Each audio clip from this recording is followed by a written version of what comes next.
Yang saya tengok depan mata tu lah. Pi hospital Seberang Jaya ke, Sungai Betadi ke, pilah hospital mana pun, ibu-ibu tolong pi tanya sehari berapa kes macam tu, pi tanya.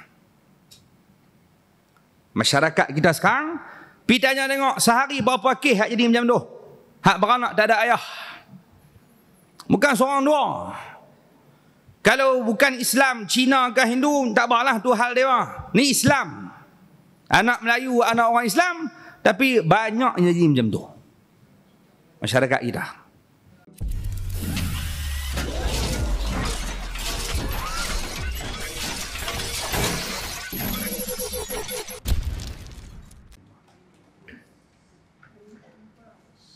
Qala al-muallif rahimahullahu ta'ala wa nafa'ana bi'ulumihi fid darain amin.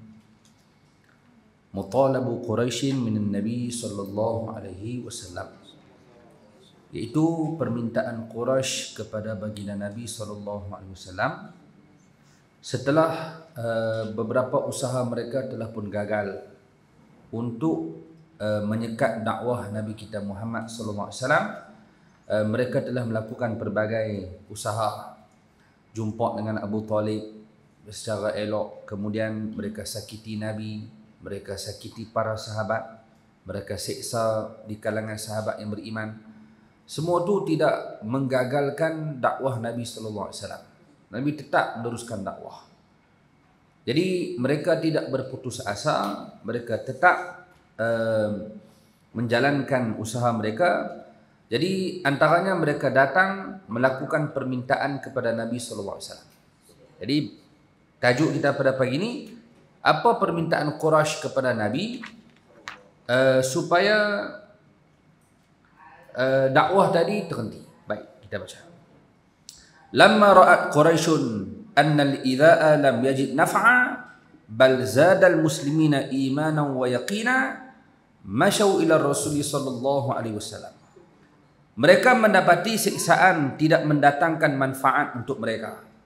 Kalau siksa Muhammad tak ada manfaat, siksa para sahabat dia pun tak ada manfaat apa. Orang tetap duk beriman tu lah. Jadi setelah mereka mendapati siksaan tidak memberikan manfaat, bahkan siksaan itu pula menambahkan lagi keimanan dan keyakinan kaum muslimin. Asal nak buat bagi orang takut, lagi orang ikut. Oh, bahaya. Silap percaturan. Oleh itu, mereka pergi berjumpa dengan Nabi SAW untuk buat permintaan.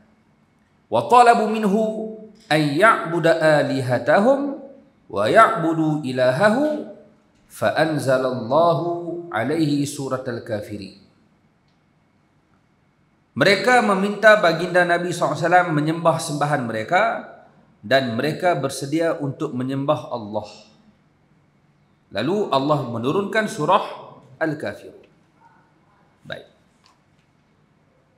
Jadi mereka datang jumpa dengan Nabi, kalaulah kamu nak teruskan dakwah macam ni lah. Okeylah. Hari ni sembah Tuhan kamu, esok sembah Tuhan kami pula. Kita beda lah. You my friend. Bincang, minta. Kalau tak boleh nak sekat, tak apalah. Kalau macam tu, kami semua setuju untuk ikut agama kamu Muhammad.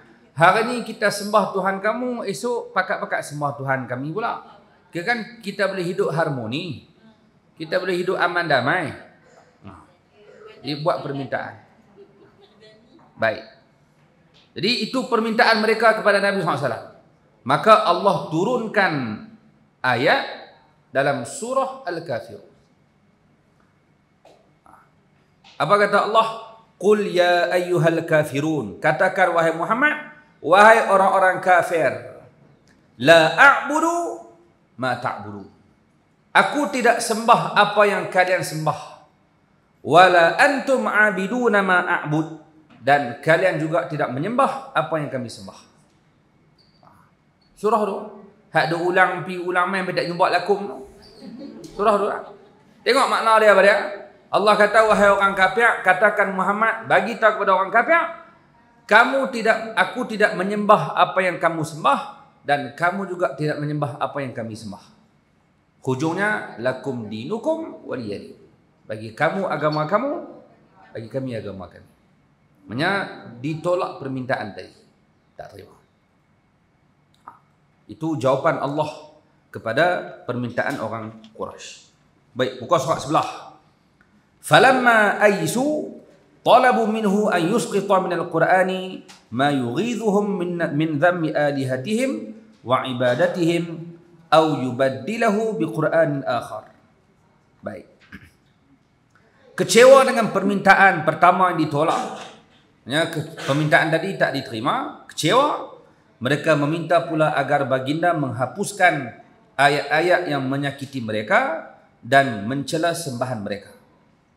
Atau baginda menukar dengan Al-Quran yang lain.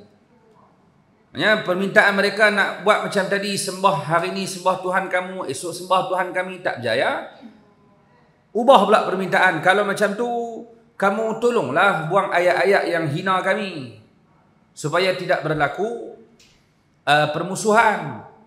Ni ayat yang kamu duk baca, kamu ajarkan kepada pengikut kamu, ayat yang menyembah, yang menghina sembahan kami. Seolah-olah kami ni bodoh piang, tak tipa. Memang pun. Jadi ayat yang diturunkan dalam Quran seolah-olah macam menghina kami. Hina sembahan kami, hina agama kami. Sakiti kami, buang ayat tu. Ataupun tukar terus yang Quran lain. Tengok permintaan imam, pelik-pelik. Baik. Fa anzalallahu jawaban lahum qul ma yakunu li an ubaddilahu min tilqa'i nafsi in attabi'u illa ma yuha ilayya. Allah turunkan wahyu sebagai jawapan kepada mereka. Apa kata Allah? Qul ma yakunu li an ubaddilahu min tilqa'i nafsi in attabi'u illa ma yuha ilayya. Katakanlah wahai Muhammad, aku tidak dapat menukar Al-Quran sesuka hatiku, aku hanya menurut wahyu yang diwahyukan kepada aku. Jawab pada apa? Ingat boleh suka-suka tukar. Quran yang diturunkan kepada Nabi Muhammad SAW adalah wahyu daripada Allah, bukan Nabi yang reka. Lepas tu nak suruh tukar, ingat aku yang sebut. Bagi tahu kat mereka Muhammad, aku tak boleh tukar ikut suka. Nah, kerana aku hanya menurut wahyu yang diberikan kepada aku. Jadi permintaan itu juga ditolak. Suruh tukar ayat Quran lah, suruh tukar ni, ditolak. Jawapan itu Allah yang berikan kepada Nabi SAW. Baik, jadi permintaan demi permintaan mereka kepada Rasulullah semuanya ditolak. Maksudnya usaha nak gagalkan rancangan dakwah tak jaya. Itu nak buat apa? Maka mereka mulakan serangan demi serangan ke atas Nabi SAW. Lagu tu tak boleh buat parah, serang. Baik, sebab itu berlaku hijrah yang pertama di dalam Islam. Baik, kita baca. Hijratul Habsyatil Ula, iaitu hijrah yang pertama dalam dunia Islam adalah hijrah ke bumi Habsyah.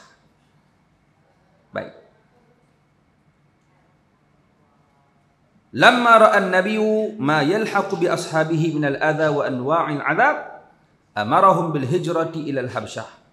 Baik, baginda mengarahkan para sahabatnya supaya berhijrah ke Habsyah selepas melihat pelbagai siksaan yang dikenakan ke atas mereka. Jadi bila Nabi tengok para sahabat yang beriman dengan Rasulullah, beriman dengan Allah, ditangkap, diseksa, dipukul, dan Nabi tidak ada kekuatan untuk membela mereka, maka Nabi mengarahkan sekumpulan sahabat untuk berhijrah ke bumi Habsyah. Jadi ini hijrah yang pertama berlaku dalam Islam. Tahun bila ni? Saya akan sebut tahun kelima kenabian. 5 tahun lepas berdakwah, Nabi arahkan sejumlah sahabat hijrah ke bumi Habsyah. Kenapa Habsyah? Habsyah sekarang ni kalau tengok dalam peta sekarang ni, kalau tengok dalam peta dunia, Habsyah dikenali dengan nama Utopia. Negara namanya Utopia. Tengok dalam peta Utopia dengan Jeddah dengan Mekah jauh mana? Tengok dalam peta. Area itulah. Jadi Nabi arahkan sejumlah sahabat hijrah ke bumi Habsyah. Sekarang namanya Utopia. yang dikenali sebagai negara kulit hitam, orang geng kulit hitam. Cuma saya harap tidak ada soalan yang akan ditanya di dalam kuliah kita ni, ustaz main pada sana kan? Pom tak boleh. Ni nak tanya soalan tu. Sensitif. Baik. Jadi Habsyah sekarang YouTube ya. Tengok dalam peta jauh mana. Baik. Kenapa di sana? Baik, kenapa pilihan sana?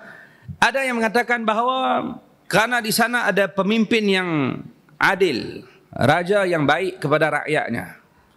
Kemudian ada yang mengatakan juga kerana Nabi mendengar nama Habsyah ni daripada mulut Ummu Aiman.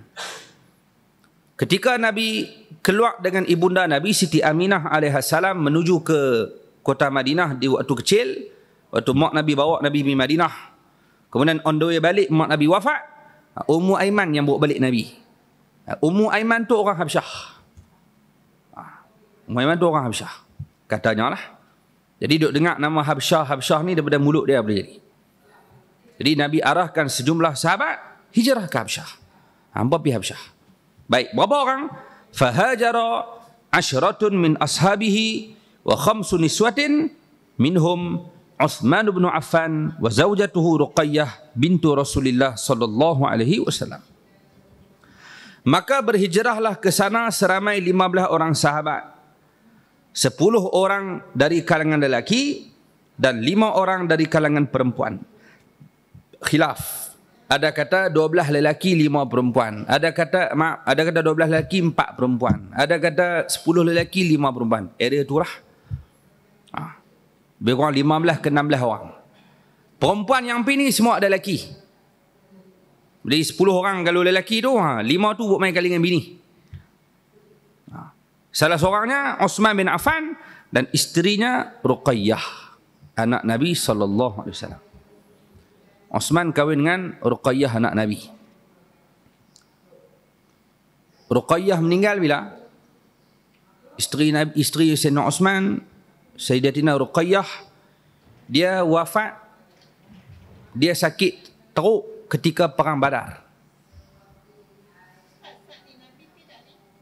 Dah, Nabi suruh sahabat tu dia sebut kan. Nabi mengarahkan para sahabat.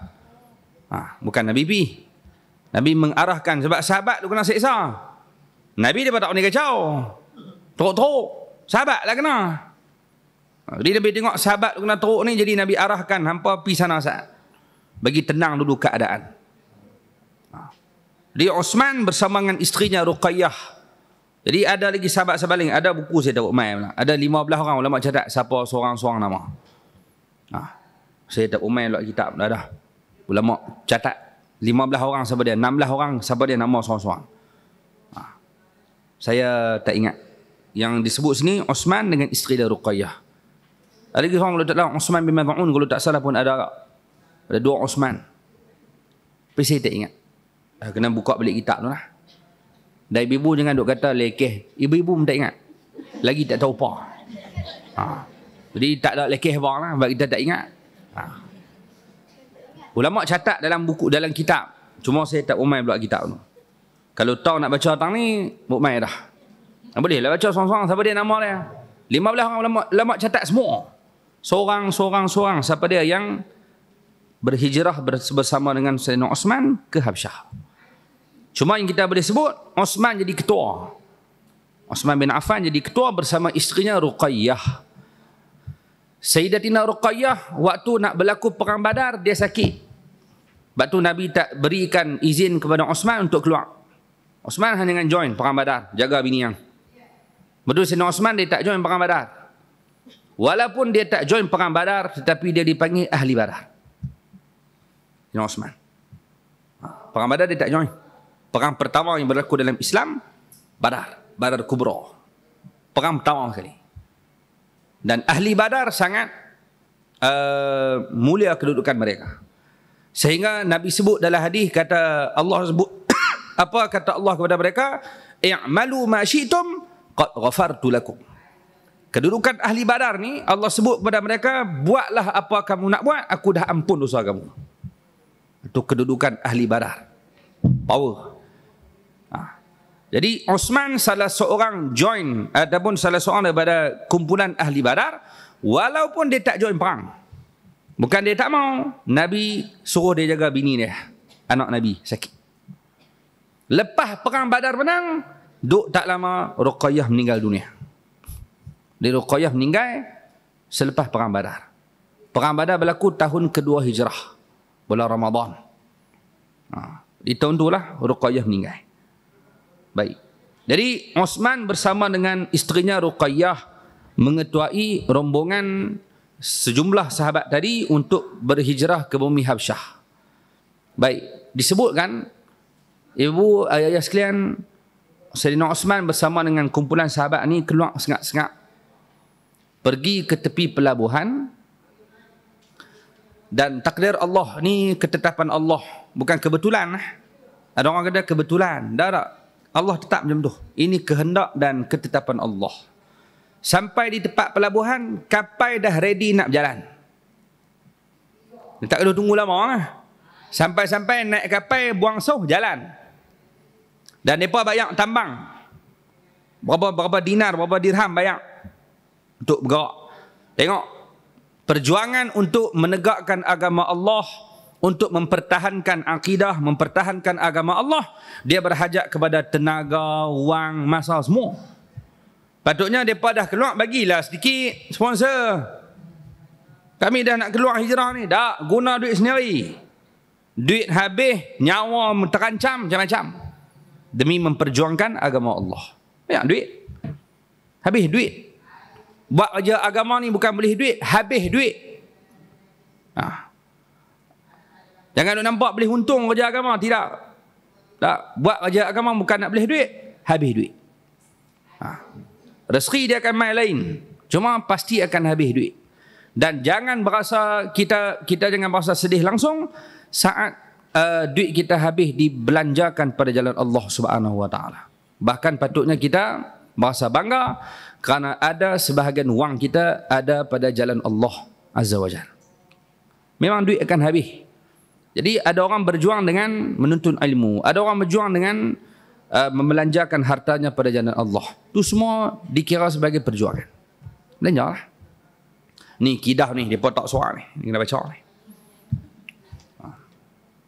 Jadi kidah nak buat ni disebutkan perlu untuk sumbangan dana orang ramai. Perlu kepada wakaf, perlu pada sumbangan nak bina kompleks, pembangunan kompleks kidah ni. Kena nak buat lagi bangunan 2 tingkat, asrama, bangunan 3 tingkat, 10 unit lagi rumah. Macam banyak lagi projek yang nak dijalankan dalam kidah ni, dalam komplek kita ni. Jadi semua ni berhajat kepada sumbangan. Jadi ayah-ayah, ibu-ibu yang dengar, sama ada secara live, nyata di depan, di dalam ruang pengajian kita, ataupun yang dengar di alam maya, bahawa tempat ini memerlukan sedikit dana dan sebagainya, maka korbankan sedikit wang untuk membangunkan agama Allah Azza wa Jalla. Bagi sikit. Karena perjuangan memerlukan kepada pengorbanan.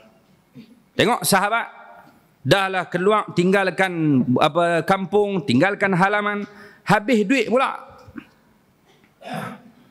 Jadi tuan-tuan, perempuan, ibu-ibu, ayah-ayah dirahmati Allah, sampai tempat pelabuhan, kapal dah ready nak berjalan. Naik, bayar tambang, jalan. Bila dah berlepas kapal, barulah ada beberapa orang yang ikut ligan, tak sempat buat apa dah. Kerana ibu dah terlepas mereka Habsyah. Dah belayak dah. Kan boleh buat apa? Cuba kalau sampai tadi, kapal kita pukul 2.30 lagi baru jalan.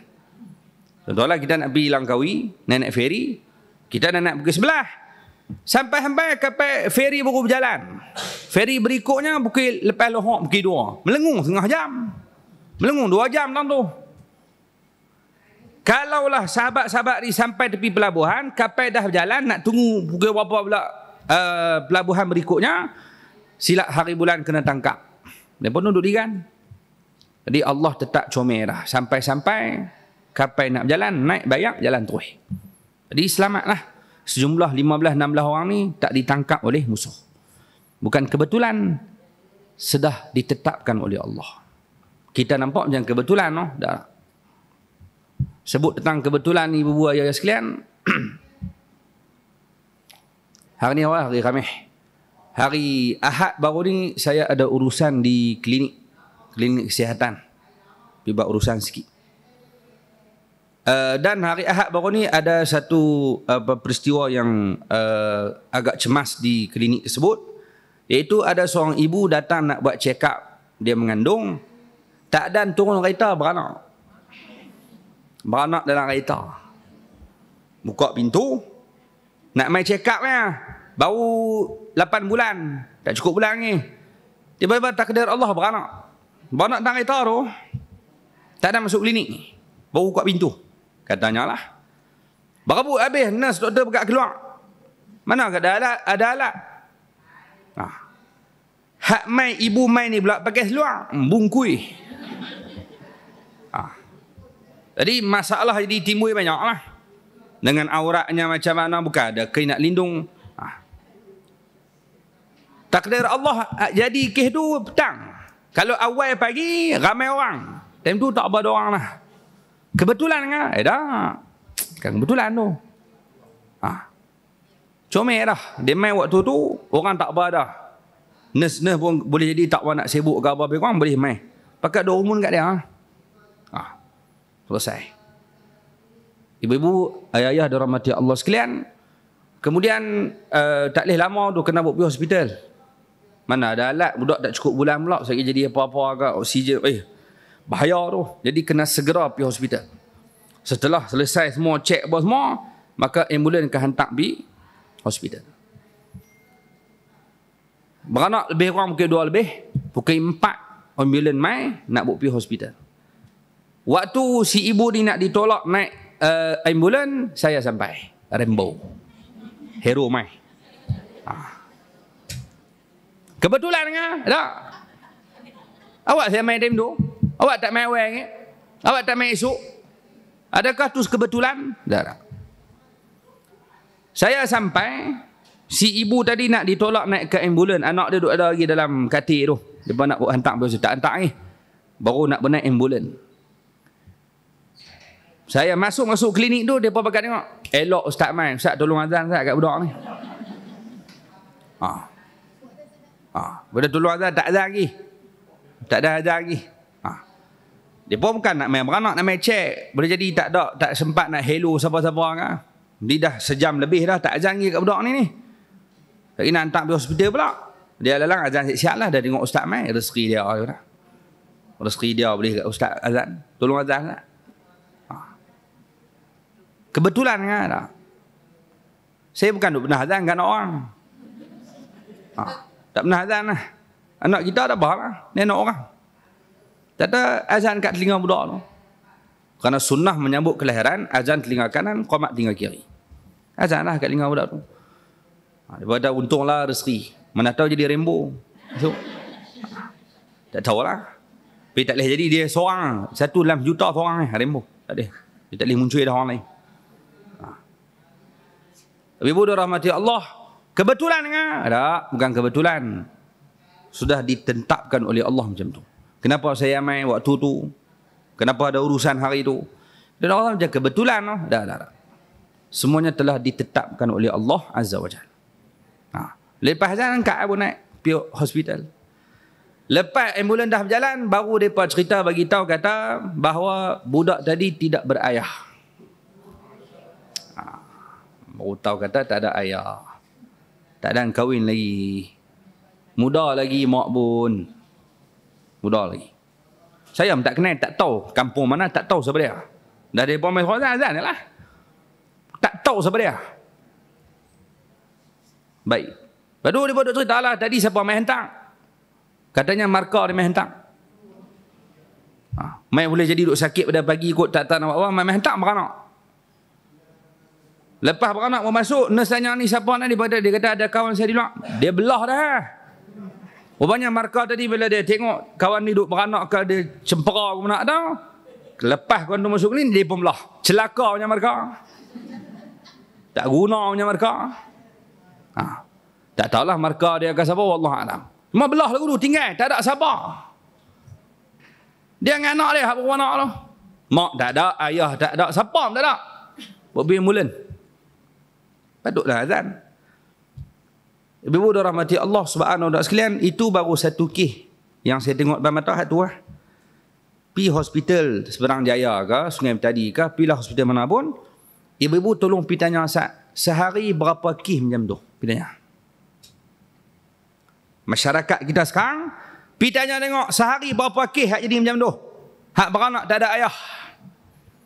Bukan seorang dua. Kalau bukan Islam, Cina ke Hindu, tak apalah tu hal dia. Ni Islam. Anak Melayu, anak orang Islam, tapi banyak yang jadi macam tu. Masyarakat kita. Ada nak buat guna ni?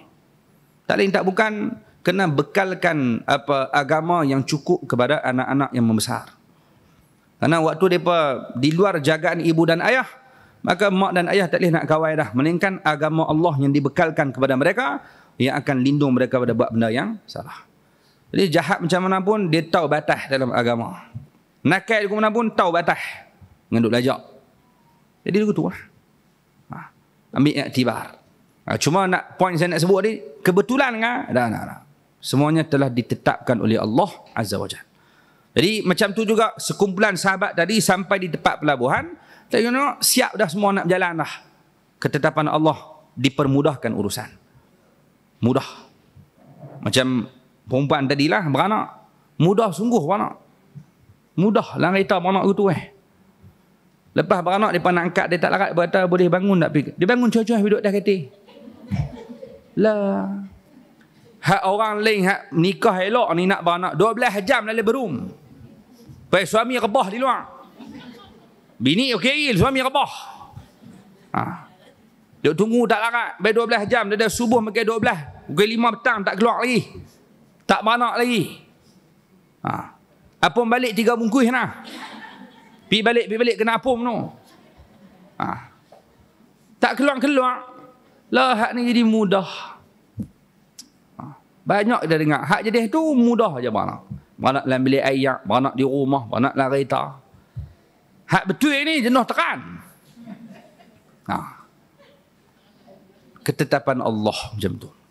Jadi sejumlah sahabat sempat berlayar ke bumi Habsyah dan terselamat mereka buat sementara waktu. Baik. Jadi mereka duduk lama mana di sana? Waqad raja'u ba'da 3 ashhurin bisababi alamil ghurbati wa qillati adadihim. Baik. Selepas tinggal di sana selama 3 bulan, mereka kembali ke kota Mekah disebabkan rasa rindu kerana berada di tempat orang dan bilangan mereka yang sedikit. Jadi bila mereka pergi ni, kata ulama, mereka berhijrah ke bumi Habsyah bulan Rejab. Peristiwa ni berlaku pada bulan Rejab. Hijrah ke Habsyah kali pertama. Duk berapa lama sana? 3 bulan. Rejab, Sya'ban, Ramadan. Syawal balik. Lepas 3 bulan mereka pulang ke kota Mekah. Sebab rindu. Duk tempat orang ni teringat bab kita. Lepas tu peribahasa Melayu kata, kalau hujan mah di tempat orang, hujan batu di tempat sendiri, pilih hujan batu. Kalau cerdik sikit, pergi ambil mah, buat balik mah. Tu cerdik. Hujan mah tempat orang, dia pergi tempat orang, ambil hujan mah, buat balik mah. Walaupun sana hujan mah, tapi dia akan balik mah kat tempat hujan batu ni. Negara kita. Rumah kita. Duduklah hotel mewah macam mana pun, kok mana kita akan balik kat rumah kita. Rumah kita taklah macam hotel. Tilam, tenggelam. Taklah mewah macam hotel 5 bintang. Tidak. Tapi itulah tempat yang paling selesa bagi kita. Tempat kita, rumah kita. Jadi ini negara kita. Teruk macam mana pun, negara kita. Yang kita kasih. Ya susah hidup, nak makan susah, hidup susah, nak kena sebah macam-macam. Dengan duit ringgit makin jatuh. Dia ingat koi naik, koi jatuh lah. OPR koi naik, duit pun koi jatuh. Netang apa nak jatuh, dia tak tahulah. Bak aja pergi elok. Siapa pun di tempat dia sebut, bak aja pergi elok. Selesai masalah. Dia nak bergaduh yang ni. Jadi ibu-ibu dirahmati Allah Subhanahu wa taala, baik teruk macam mana pun, ini negara kita. Maksudnya hujan mah negara orang, lebih baik hujan batu negara sendiri. Teruk pun negara aku. Senang buat apa negara orang? Negara kita ni negara. Lepas tu kecintaan kepada negara sebahagian daripada iman. Kasih pada negara. Sebab tu bila kita dengar ada orang bak melawak, lepas tu duk maki orang Malaysia ni, terbakar kau kita dengar. Dia boleh maki lagu tu ya. Lintas kau KP ni. Duk maki ni, dia kata orang Malaysia ni teruk lah, rakyat dia apa lah, maki macam-macam. Maki Malaysia ni. Lepas tu tak kerti adab. Kenapa nak timbulkan perkataan macam tu? Sakit hati kita dengar. Nak melawak dia, nak melawak. Melawak pula bapak melawak tu. Bukan melawak. Tu kalau orang ambil tindakan marah, kalut pula. Jaga. Jadi saat kita, walaupun kita tahu susah nak hidup sama sekarang sekian-sekian, tapi kalau orang hina, ni negara aku ni. Dia ada kecintaan pada negara ni. Dengan buat lebih kurang. Kalau orang bagi terbalik bendera pun kita panah. Bodoh hak maki pula. Baik. Jadi ibu-ibu dan rahmati Allah sekalian, sejumlah sahabat yang keluar ke bumi Habsyah, walaupun duduk sana aman, tak kena kacau dengan musyrikin Mekah, tapi kerinduan kepada tempat sendiri ada. Ini 4 orang rindu. 1. 2, bilangan mereka sedikit. Daripada lah 15 orang. Bayangkan orang Mekah ni orang segak, kulit putih, segak-segak. Piduk negara hakkan kulit hitam. Tak boleh hidup. Saya tak boleh hidup. Saya putih. Tak boleh hidup. Mana boleh hidup?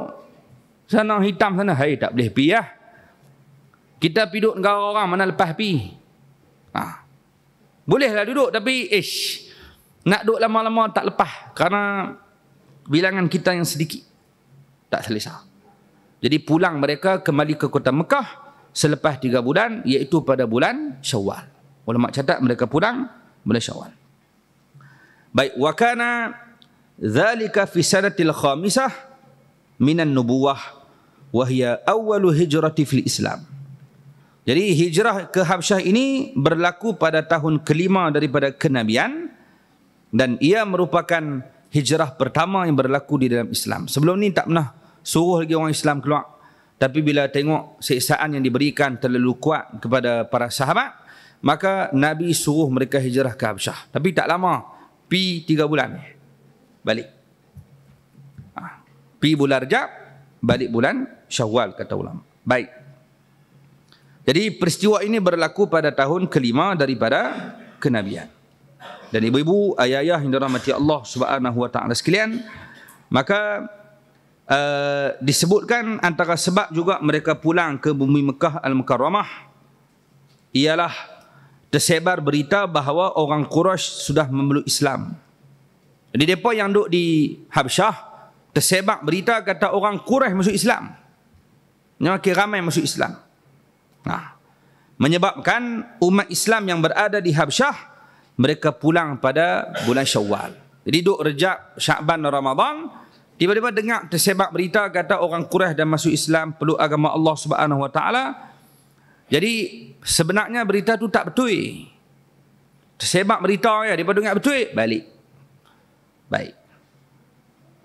Jadi ada yang pulang ke kota Mekah Al-Mukarramah dan ada sebahagian sahabat yang kembali semula ke Habsyah, patah balik. Bila tengok tak betul, patah balik. Ada yang balik dan ada yang pulang ke bumi Habsyah kembali. Baik. Itu berlaku pada tahun kelima. Dan antara lagi yang berlaku pada tahun kelima, kita baca sikit lagi, iaitu berkaitan dengan Islamnya 2 orang, iaitu Hamzah dan Umar radhiyallahu taala anhuma. Islamu Hamzata wa Umar. Ini juga berlaku pada tahun kelima. Baik. Yang pertama, ibu-ibu, ayah-ayah dirahmati Allah, perhati tulisan Hamzah. Tulisan Hamzah dengan Zaih, bukan dengan Zal. Ada orang nak eja nama dia Hamzah, nak eja dalam Jawi, dalam Arab, dia pibuh Zal. Dah tu Zaih. Tulisan yang tepat dengan Zaih. Tulis bagi elok dengan tulis tak betul. Nama nak tulis bagi elok nama kita kan. Cek dulu nama kita ni nama apa. Lepas tu tulis. Kalau dalam nama kita ni adalah diambil pada bahasa Arab, maka tulis bagi betul dengan bahasa Arab.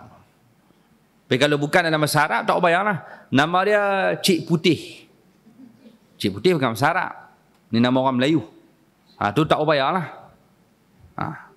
Tapi kalau nama tu bahasa Arab, tulis pergi kenal dengan bahasa Arab. Ruqayyah. Nama dia Ruqyah. Ruqyah ni ambil bahasa Arab. Tengok bahasa Arab tulis Ruqayyah macam mana. Nama dia Ruqyah tapi asalnya sebutan Ruqayyah. Tulis Ruqayyah. Tak tulis Ruqyah. Dia Ruqyah. Ruqyah apa dia? Tak bahasa Arab tu. Ruqayyah. Ambil nama bahasa Arab. Jangan duk tulis ikut suka. Jadi Hamzah dengan Zaih, bukan dengan Zal. Bukan ha, ta. Hamzata, bukan Hamzahu. Ada orang Hamzah, zah belakang dia ha. Bukan ha, ta. Hamzah. Jadi ini kisah berkaitan dengan Islamnya Sayyidina Hamzah dan Islamnya Sayyidina Umar. Baik. Fi sanatil khamisati aslama rajulani min kibari Quraisy masyhurani bil quwwati wasyaja'ah. Pada tahun kelima daripada kenabian, 2 orang daripada kalangan pembesar Quraisy memeluk Islam. Mereka berdua terkenal dengan kekuatan dan keberanian. Jadi tahun tersebut juga telah berlaku pengislaman 2 orang yang hebat di dalam dunia Arab, iaitu Sayyidina Hamzah dengan Sayyidina Umar. Baik. Jarak masa mereka ni Islam selang 3 hari ya, kata ulama. Hamzah masuk dulu, lepas 3 hari Umar pula masuk. Mereka ni masuk dalam tempoh yang dekat. Baik. Dan dua orang ni terkenal dengan sifat keberanian. Siapa tak kenal? Siapa tak kenal Hamzah? Siapa tak kenal Umar? Mereka ni terkenal dengan keberanian. Pahlawan yang gagah, perkasa. Baik. Siapa dia dua orang tu? Wahuma Hamzatu ammun Nabi sallallahu alaihi wasallam wa Umar bin Al-Khattab thanil khulafa'ir rasyidin. Yang pertama itulah Sayyidina Hamzah radhiyallahu ta'ala anhu, bapa saudara Nabi. Sayyidina Hamzah bapa saudara Nabi, anak kepada Abdul Muttalib, dan Sayyidina Hamzah juga pernah menyusu dengan Suwaibah Al-Aslamiyah. Bila baca sirah, awal dulu Nabi pernah menyusu dengan Suwaibah, Hamzah ni juga pernah menyusu dengan Suwaibah. Pernah menyusu dengan ibu yang sama. Lepas tu timbul persoalan, ibu-ibu dan rahmati Allah sekalian, adakah Nabi dan Sayyidina Hamzah pak saudara ni jadi adik-beradik susuan? Menyusu dengan orang sama?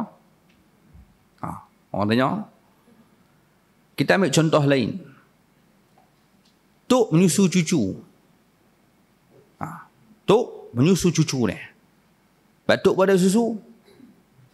Ada orang dia beranak, anak dia pun beranak. Pantang sekali. Ada? Anak dia menikah muda, dia pun menikah muda. Umur dia 40, anak dia menikah lah. Umur dia 41, cucu dapat, dia pun dapat anak. Dia dapat anak, sekali dapat cucu. Pantang sekali. Dia berpantang. Patutnya mak nak jaga anak, pak nak jaga dua-dua. Tak ke puncak. Baiklah. Jadi mak pun pantang, anak pun pantang. Jagalah dua-dua.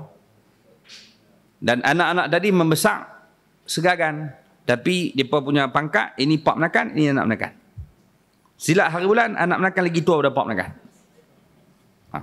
Tapi pak menakan tu. Pergi sekolah sekali, hisap putin sekali. Pergi prasekolah, pergi sekolah semua sekali. Tapi dia panggil pakcik. Pakcik. Pangkat kena panggil pakcik. Tak boleh panggil aku hang. Dan pakcik ni kan belagak hang. Baiklah aku pakcik hang. Padahal sama besar. Dia tak bayar. Baik, masa kecil, si ibu tadi dapat anak, kemudian sekali dapat cucu. Dia menyusu anak dia. Anak perempuan dia cucu, menyusu cucu dia, tu anak cucu dia. Tiba-tiba anak mak hak pantang dari ni keluar, anak dia keluar. Kena buat urusan, tinggal cucu dia. Dia mengasuh anak dia, dia mengasuh cucu dia. Cucu tu riau. Dia duduk menyusu anak dia. Lepas tu kawan tu bayar, dia pun menyusu dua-dua. Baik, adakah cucu dia tukar status jadi anak susuan dia? Kalau tukar status, maksudnya dia jadi anak susuan, maksudnya anak tadi dengan mak dia jadi adik balik. Mak dia pun pernah menyusu dengan mak dia juga dulu. Kalau mak pernah menyusu, anak menyusu, takkan dia bodoh jadi adik balik. Itu semua kena bincang balik. Lepas tu dahsyat sungguh susu ibu ni, sehingga kan antara kesan susu ibu tadi, dia boleh menjadikan seseorang bukan mahram jadi mahram. Keturunan kan, maksudnya dia jadi mahram. Boleh jadi dengan sebab keturunan, boleh jadi dengan sebab pernikahan, boleh jadi dengan sebab susuan ni. Susu ibu saja. Kalau hang bagi makan dash lady tak iri. Susu ibu saja boleh ubah daripada bukan mahram jadi mahram. Susu ibu. Lepas tu power susu mak. Ada orang bagi petua, kalau ada orang yang sakit mata, kan sakit mata merah tu, antara ubat dia titik susu ibu. Susu mak. Orang tak titik jus apple, jari rabun ni. Tak, susu ibu dititik. Khasiat dia lain. Jadi Hamzah juga pernah menyusu dengan Suwaibah al-Aslamiyah. Ini bapa saudara Nabi SAW. Baik, bagaimana Hamzah masuk Islam? Baik.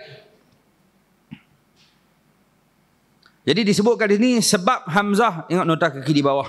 Sebab Sayyidina Hamzah radhiyallahu anhu memeluk Islam, hamba perempuannya menyindirnya kerana Abu Jahal menyakiti Nabi SAW, maka Hamzah radhiyallahu anhu terus pergi mencari Abu Jahal dan dia memarahi Abu Jahal dan mencacinya. Hamzah radhiyallahu anhu berkata, bagaimana mungkin kamu dapat menghina Muhammad sedangkan aku salah seorang penganut agamanya.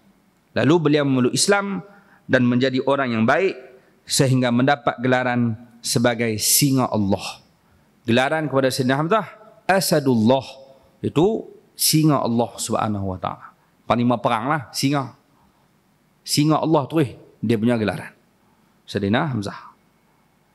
Baik. Macam mana dia memeluk Islam? Kerana dia marah Abu Jahal. Hamba dia perli dia. Pak menakan apa biar anak menakan kena kutuk dulu. Abu Jahal duk maki anak menakan Muhammad tu. Jadi Sayyidina Hamzah jadi marah. Sangat marah apabila disampaikan kepadanya perbuatan Abu Jahal yang menghina Nabi Muhammad SAW. Lalu beliau terus mencari Abu Jahal dan dia pukul Abu Jahal. Jadi dia kata, berani hang hina Muhammad sedangkan aku salah seorang pengikut dia. Aku geng dia. Maki dia. Marah Sayyidina Hamzah. Jadi kata-kata inilah yang menyebabkan beliau akhirnya memeluk Islam. Jadi apa doa yang dibaca oleh Hamzah disebutkan, dicatat oleh para ulama. Allahumma in kana rushdan faj'al tasdiqahu fi qalbi. Wa illa faj'al li mimma waqa'tu fihi makhraja. Ya Allah, sekiranya ajaran yang dibawa oleh anak saudaraku ini benar, jadikanlah kebenarannya pada hatiku. Jika tidak, berikan kepadaku jalan keluar terhadap apa yang aku alami ini. Jadi dimakbulkan oleh Allah Subhanahu wa taala, maka dia memeluk Islam. Minta doa. Kalau betul anak aku bagi kebenaran itu adalah hatiku. Dan dia nampak kebenaran itu ada. Masuk Islam ni. Baik. Jadi dia masuk Islam pada tahun ke-5. Sayyidina Hamzah memeluk agama Allah Subhanahu wa taala. Itu yang pertama. Yang kedua, Sayyidina Umar bin Al-Khattab radhiyallahu anhu, khalifah yang kedua memeluk khalifah kedua daripada Khulafa Ar-Rasyidin. Baik, apa kisah Sayyidina Umar? Disebutkan tiada seorang pun, nota kaki di bawah, tiada seorang pun yang menyangka Umar radhiyallahu anhu akan memeluk Islam. Tetapi beberapa hari sebelum beliau memeluk Islam, Rasulullah SAW berdoa, Allahumma a'izzal islama bi Umar. Ya Allah, muliakan Islam dengan Umar. Baik, bila Umar masuk Islam, 3 hari selepas Sayyidina Hamzah, dia masuk Islam. Baik. Katanya waktu dia nak cari Nabi Muhammad SAW, waktu duduk di Nabi nak pergi serang Rasulullah, ada orang kata dia, cari apa Muhammad. Adik hang pun ikut agama dia dah. Parah. Kau ni angin. Garang ni. Bila orang petik adik dia pun dah ikut agama Muhammad, tak cakap banyak. Terus dia pergi cari adik dia yang tengah. Ada dia. Adik dia kahwin dah. Kalau tak salah nama adik Sayyidina Umar Fatimah. Kalau tak salah nama Fatimah tu. Nama adik dia. Kahwin dah adik dia pun. Dan waktu tu adik dia tengah duduk belajar Quran dengan seorang sahabat namanya Khabbab bin Al-Arat. Khabbab yang kita dah baca hari itu ni antara sahabat Nabi yang kena siksa. Tuan dia ambil besi bagi panas, buh tengah belakang. Khabbab ni kena. Teruk dia kena. Layuk besi dengan api ni, lepas tu tembak tengah belakang. Angkat besi sekali dengan kulit. Kena teruk siksa. Jadi dia antara yang mengajar Quran kepada adik Sayyidina Umar. Dia ajar Quran. Khabbab duduk dalam rumah duduk mengajar Quran. Adik Sayyidina Umar dengan suami dia.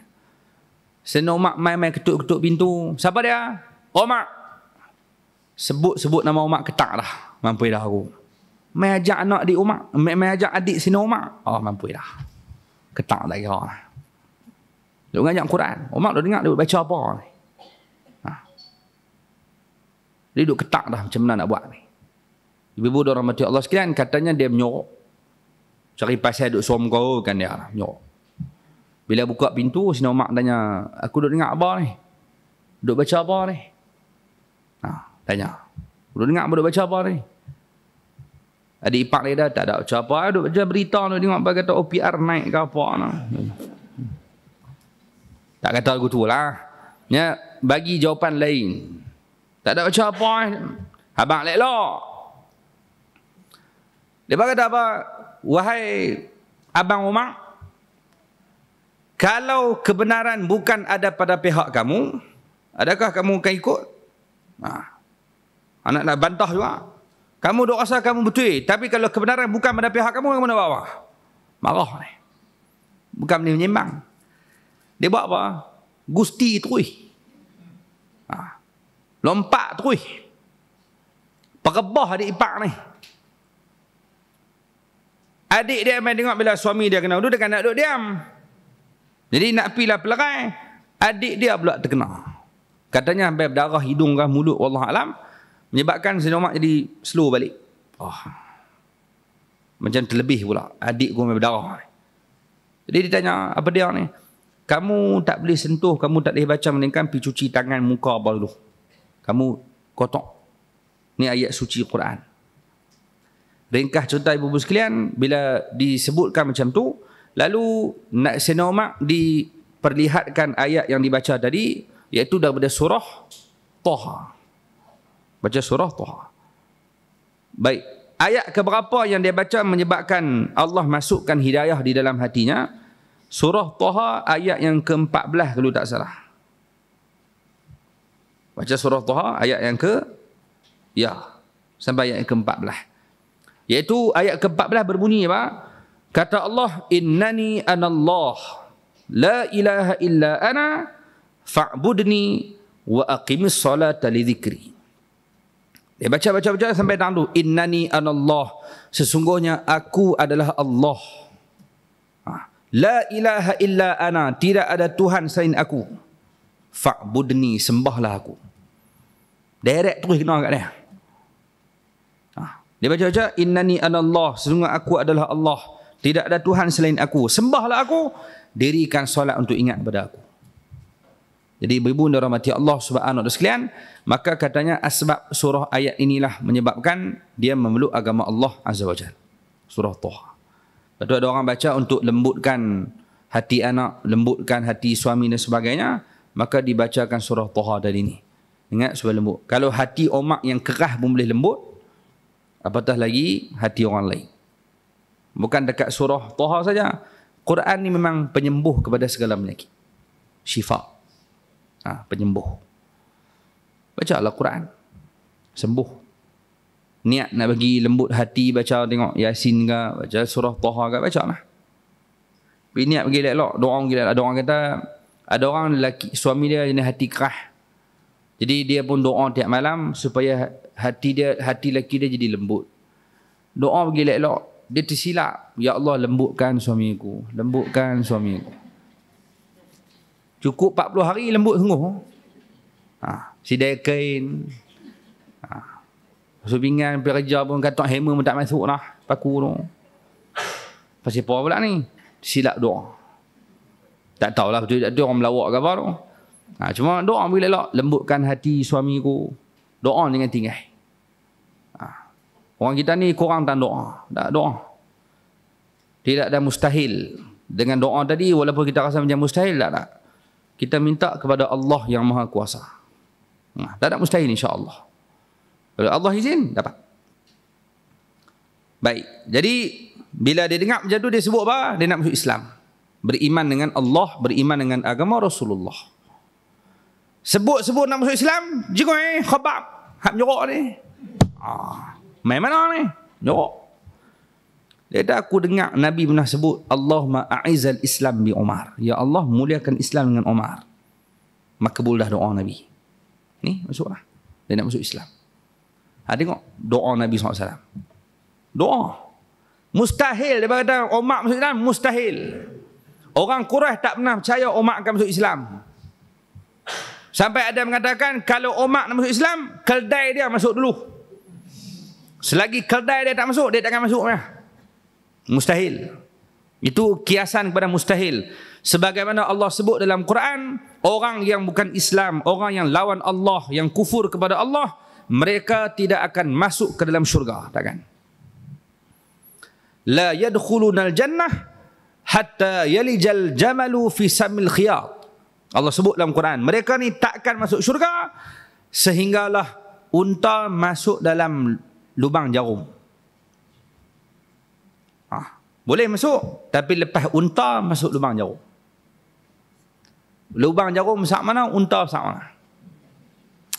Terus kata unta pegang jarum, ambil benang yang lagi halus pada lubang jarum tu, buh dekat nak mampu. Bagi buh ayat liok tak masuk kerak. Daripada segulung dengan sekerak. Duk aja kerak tak masuk. Lelah panggil cucu main buh. Padahal benang lagi halus pada lubang jarum pun payah dah nak masuk. Ni unta bila nak masuk? Pakai tak masuk. Jadi nak abang, selagi unta tak masuk dalam lubang jarum, mereka ni pun takkan masuk syurga. Jadi dia pun buat kiasan tu.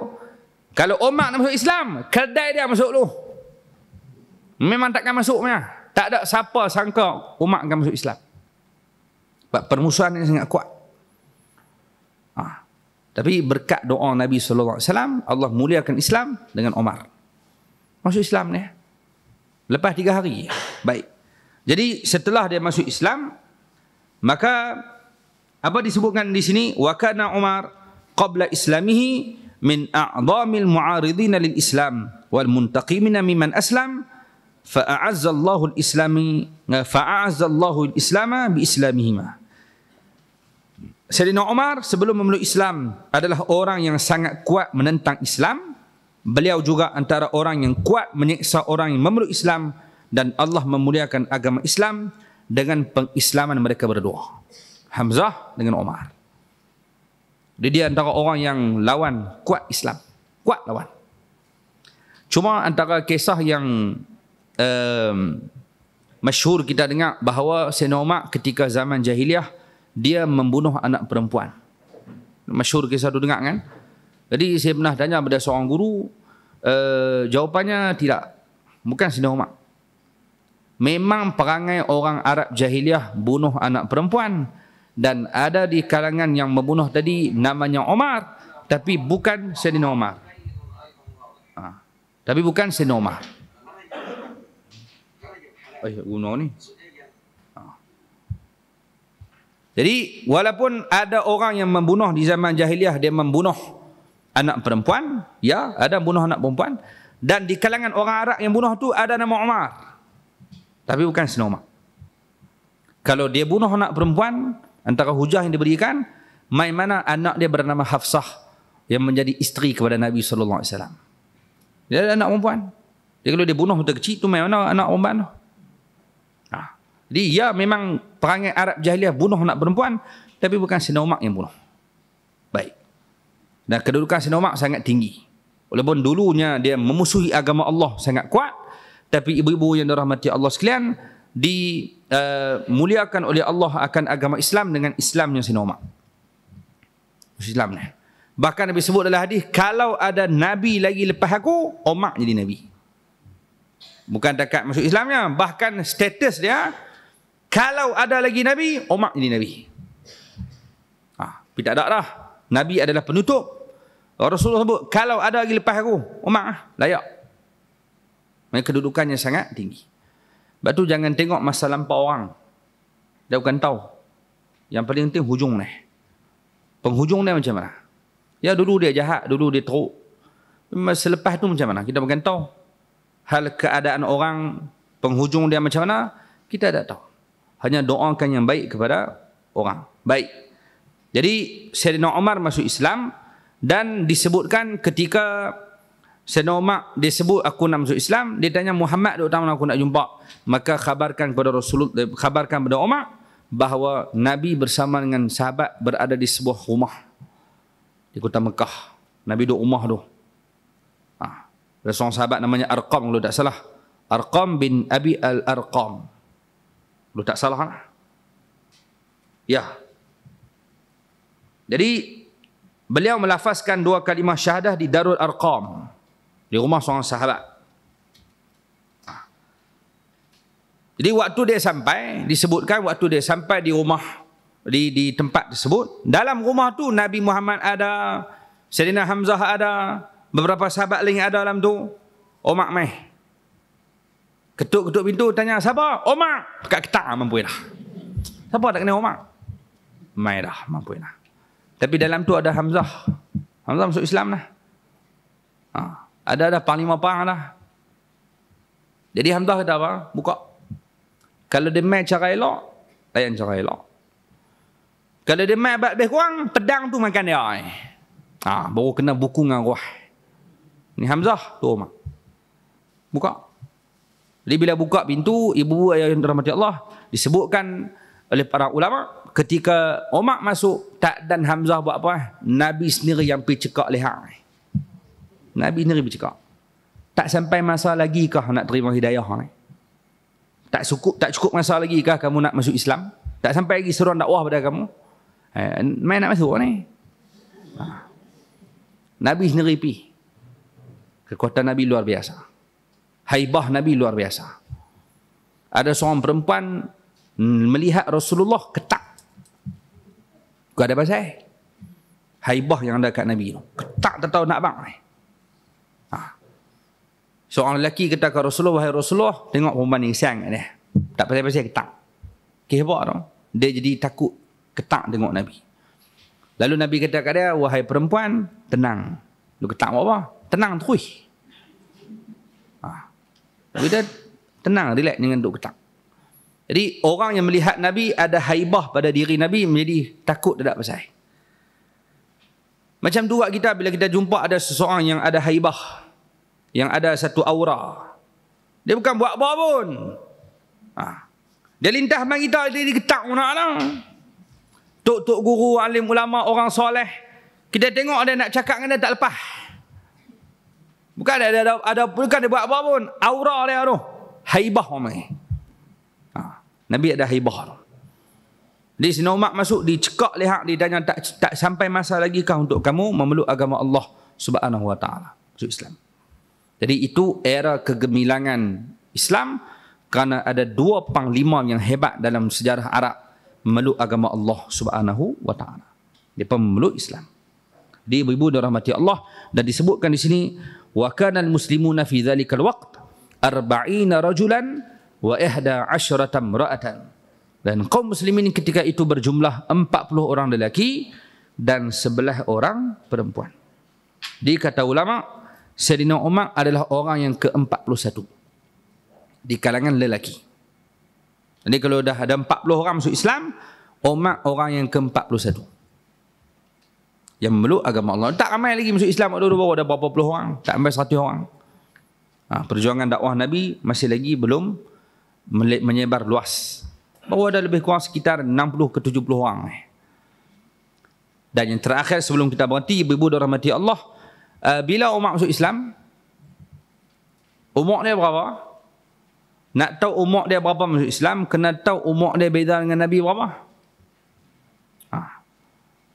Jadi sepintas lalulah yang boleh kita sebut, Sayyidina Abu Bakar beza umur dia dengan Nabi 3 tahun.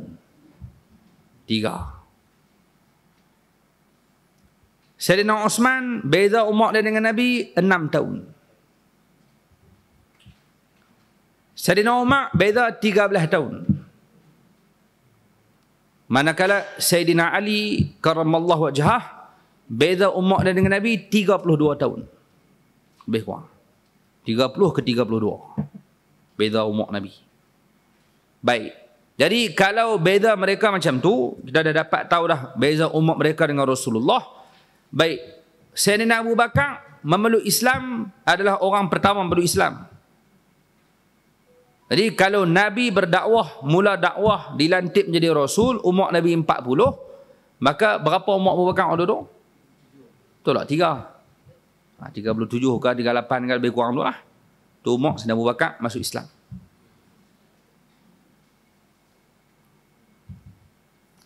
Sayyidina Osman, dia juga antara awal masuk Islam. Sayyidina Abu Bakar lepas masuk Islam, Sayyidina Abu Bakar pula pergi cerita-cerita, Osman Islam di tangan Abu Bakar. Hasil dakwah Abu Bakar, Osman masuk Islam.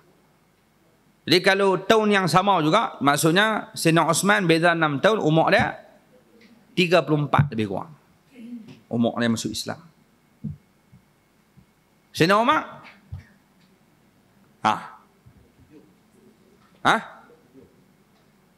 27? Betul ke? 27? Ada orang ada 27 ni? Ada khilaf ni di kalangan Bukit Eping. Ada kata 27, ada kata 32. Baik. Dia masuk Islam bila? Tahun kelima. Tahun kelima umur Nabi berapa? Jangan kira 40. Abu Bakar masuk Islam umur Nabi 40. Umar masuk Islam bila? Bukan tahun pertama apa kenabian, tahun kelima kenabian. Jadi kena tambah lagi 5 tahun. Umur Nabi dah 34 lebih kurang 35. Jadi beza umur Nabi dengan Umar 13 tahun. Maksudnya kalau umur Nabi 45 tolak dengan 13 lebih kurang 32. 32 ke 33. Umur dia masuk Islam. Lebih kurang tu lah. Sayyidina Ali, waktu dia masuk Islam, dia kanak-kanak pertama masuk Islam. Dan umur dia waktu tu 8 tahun. Kena beza umur dia dengan Nabi 32 tahun. Lebih kurang.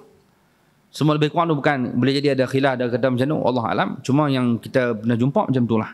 Itu beza umur-umur mereka dengan Nabi kita Muhammad sallallahu alaihi wasallam. Sayyidina Umar bila, Sayyidina Osman bila, Sayyidina Abu Bakar bila.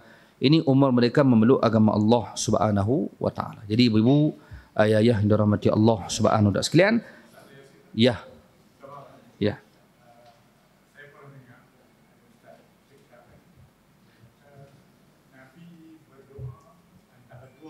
Ya. Baik, ada riwayat sebut Nabi berdoa, ya Allah muliakan Islam dengan salah seorang daripada Umar. Yang pertama Umar Al-Khattab, yang kedua namanya Amru bin Hisham. Amru bin Hisham ataupun lebih dikenali dengan nama Abu Jahal. Amru bin Hisham adalah Abu Jahal. Nama dia Amru bin Hisham. Amru tu Umar juga. Jadi Nabi doa, ya Allah muliakan Islam dengan salah seorang daripada Umar. Mulakan Islam dengan Umar. Sama ada Umar bin Al-Khattab ataupun Amru bin Hisham.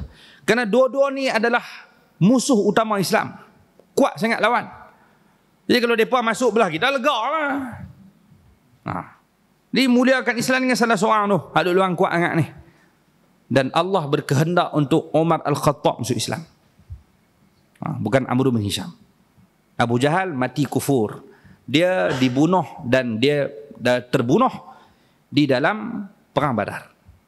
Amru bin Hisham mati dalam perang Badar. Abu Jahal. Lepas dia mampu, dikambuh dalam telaga, dan Nabi berdiri tepi telaga tersebut. Nabi panggil nama dia, wahai Amru bin Hisham. Abu Jahal. Abu Jahal tu gelarannya bapak segala bodoh. Jahal, bodoh tak boleh hajar ni. Jadi Nabi waktu dia mampus, dia dilempak masuk dalam telaga, Nabi panggil namanya, wahai Amru bin Hisham. Panggil nama betul dia. Dia panggil seorang-seorang, Amru bin Hisham, Umayyah bin Khalaf, Utbah bin Rabi'ah, Syaibah bin Rabi'ah. Panggil seorang-seorang mampus dalam tu. Semua tu mati dalam perang Badar.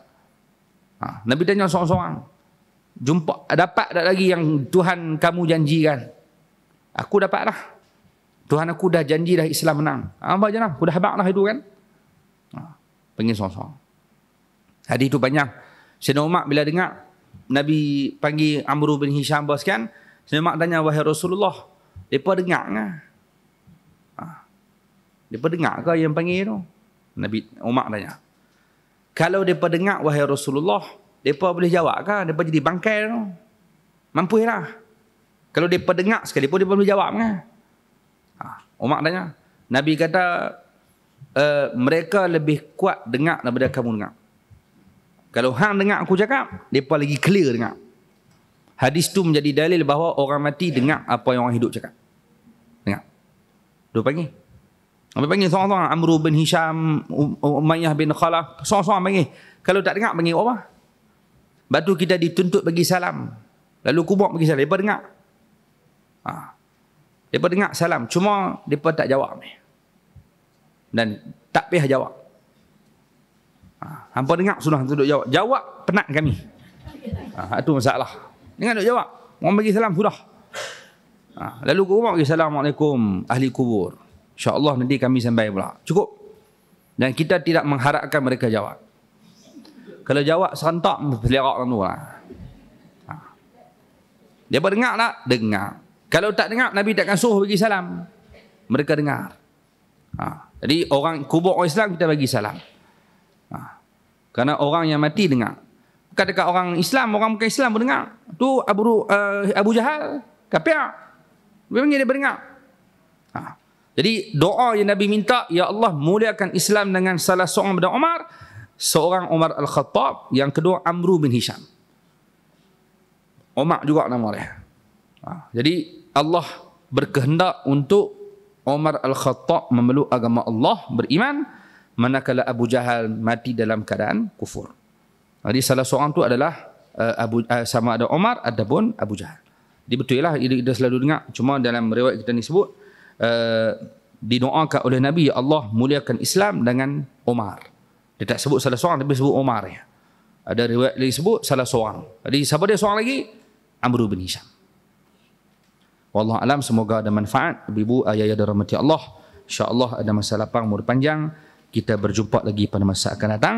Dan tuan-tuan perempuan yang dirahmati Allah Subhanahu wa ta'ala sekalian, sekali lagi kita sebut untuk kuliah kita pada pagi ini, tuan-tuan perempuan yang mendengar sama ada secara nyata ataupun live di dalam siaran, pakat-pakat kita berikan sumbangan untuk projek pembangunan KIDAF yang memerlukan hampir lebih kurang 5 juta ringgit untuk memperkemas dan memperbaiki dan memperelokkan lagi penginapan dan sebagainya, menyediakan kemudahan untuk keselesaan pelajar. Semua ini berhajat kepada sumbangan orang ramai. Maka tuan-tuan yang mendengar dari seluruh pelosok negara Malaysia ini ataupun luar negara, Singapura, Brunei dan sebagainya, semoga ada saham yang telah kita hulurkan untuk kita bawa balik sebagai bekal bertemu dengan Allah Subhanahu wa taala. Walaupun tak banyak, seorang RM2 ke, RM4 ke, banyak mana yang ada kita pakat tolong seorang sikit. Semoga ada saham kita di akhirat dengan infak yang telah kita berikan untuk pembangunan KIDAF ni, insya-Allah. Jadi kita mengajak seluruh rakyat Malaysia, seluruh kaum muslimin, muslimat, mukminin dan mukminat, pakat-pakat kita sumbangkan untuk kita menjayakan program yang akan diadakan, pembangunan yang akan didirikan dengan kos yang menelan hampir RM5 juta ringgit. Jadi semoga angka tersebut dapat dicapai dengan sumbangan dari tuan-tuan dan puan sekalian semuanya, insya-Allah. Semoga Allah permudahkan, digantikan dengan lebih baik daripada apa yang tuan-tuan infakkan, dan semoga ia menjadi benteng daripada kita disambar neraka Allah Subhanahu wa taala. Semoga ada manfaat. Aqulu qouli hadza, astaghfirullahal azim li wa lakum. Assalamualaikum warahmatullahi wabarakatuh. أعوذ بالله من الشيطان الرجيم بسم الله الرحمن الرحيم اللهم اجعل جمعنا هذا جمعا مرحوما وتفرقنا من بعده تفرقا معصوما ربنا آتنا في الدنيا حسنة وفي الآخرة حسنة وقنا عذاب النار وصلى الله على سيدنا محمد والحمد لله رب العالمين السلام عليكم ورحمة الله وبركاته.